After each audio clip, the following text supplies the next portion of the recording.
Hello guys, welcome to Anil Nair classes. Myself Venkatesh Parmanchala. Here's a bit of the day. Which of the following correctly defines the method for calculating unemployment rate in India? మన భారతదేశంలో నిరుద్యోగిత rate ఏదైతుందో నిరుద్యోగిత rate అనేది ఏదైతుందో దాన్ని అంచనా వేయడం కోసం ఎలాంటి పద్ధతిని మనం అనుసరిస్తాము?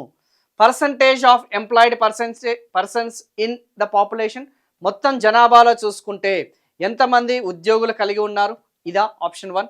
అండ్ సెకండ్ వన్ వచ్చేసి percentage of unemployed persons in the labour force, మొత్తం శ్రామిక వర్గంలో ఎంతమంది నిరుద్యోగులు ఉన్నారా. థర్డ్ ఆప్షన్ వచ్చేసి పర్సంటేజ్ ఆఫ్ అన్ఎంప్లాయిడ్, నిరుద్యోగులు ఎంతమంది కలిగి ఉన్నారా మొత్తం జనాభాలో, టోటల్ జనాభాలో. ఫోర్త్ ఆప్షన్ వచ్చేసి పర్సంటేజ్ ఆఫ్ పర్సన్స్, ఆ యొక్క ప్రజలు ఎవరైతున్నారో బై లేబర్ ఫోర్సా, శ్రామిక వర్గం అని చెప్పేసి అడిగాడు. సో టెక్నికల్గా ఈ క్వశ్చన్ అనేది అడగడం జరిగింది.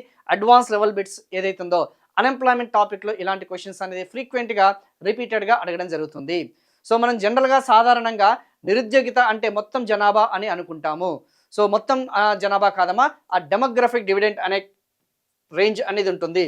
15 నుంచి 64 సంవత్సరాల మధ్య ఆ వయస్సు కలిగిన వాళ్ళు ఫిజికల్గా ఫిట్గా ఉండి, మానసికంగా శారీరకంగా దృఢంగా ఉండి, మెంటల్గా స్ట్రాంగ్గా ఉండి, ఓకేనా, those are looking for job, those are seeking for job, ఓకేనా, ఎవరికైతే ఆ యొక్క ఉద్యోగం చేయాలన్న ఆసక్తి, కోరిక, ఇచ్చిక ఉండి పని దొరకని పరిస్థితిని, ఆ యొక్క జాబ్ లేని పరిస్థితిని మనం ఏమంటున్నామో నిరుద్యోగిగా మనం భావించడం జరుగుతుంది. ఈ 15 to 64 ఏజ్ గ్రూప్నే మనం లేబర్ ఫోర్స్ అని చెప్పేసి మనం చెప్పడం జరుగుతుంది. సో ఎంతమంది నిరుద్యోగులు బై లేబర్ ఫోర్స్ ఏదైతే ఉందో వాళ్ళని మనం నిరుద్యోగులుగా మనం భావిస్తాము, గుర్తుపెట్టుకోండి. అంతేగాని మొత్తం జనాభా కాదు. ఎందుకంటే 6 సంవత్సరాల లోపల కలిగిన వాళ్ళు, 14 సంవత్సరాల లోపల కలిగిన వాళ్ళు ఆర్థిక కార్యకలాపాల్లో పాల్గొనలేరు. 64+ ఉన్న వాళ్ళు రెస్టింగ్ పీరియడ్. సో ఎక్కడైనా సరే మీకు జనాభా అనేది వస్తే మాత్రం కరెక్ట్ కాదు, అండ్ ఉద్యోగులు అనేది కూడా కరెక్ట్ కాదు కదా. సో నిరుద్యోగులు బై లేబర్ ఫోర్స్ అనేది కరెక్ట్.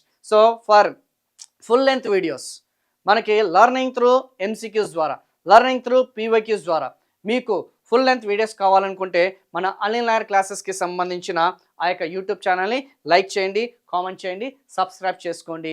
మనకి ప్రీవియస్ ఇయర్స్ క్వశ్చన్స్ ద్వారా మీకు అన్నీ కూడా అందడం జరుగుతుంది. సో ఇది కాకుండా మన యొక్క అనిల్ నాయర్ క్లాసెస్కి సంబంధించిన యాప్లో మనకి జనరల్ స్టడీస్ అని చెప్పేసి అప్కమింగ్ ఎగ్జామినేషన్స్కి, SI, కానిస్టేబుల్, ఏదైతే RRB, SSC లాంటి ఎగ్జామినేషన్స్కి ఖచ్చితంగా మనకి full length course with the test series with top faculties అని చెప్పేసి కూడా మనం లాంచ్ చేయడం జరిగింది.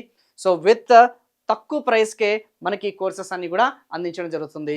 Thank you so much.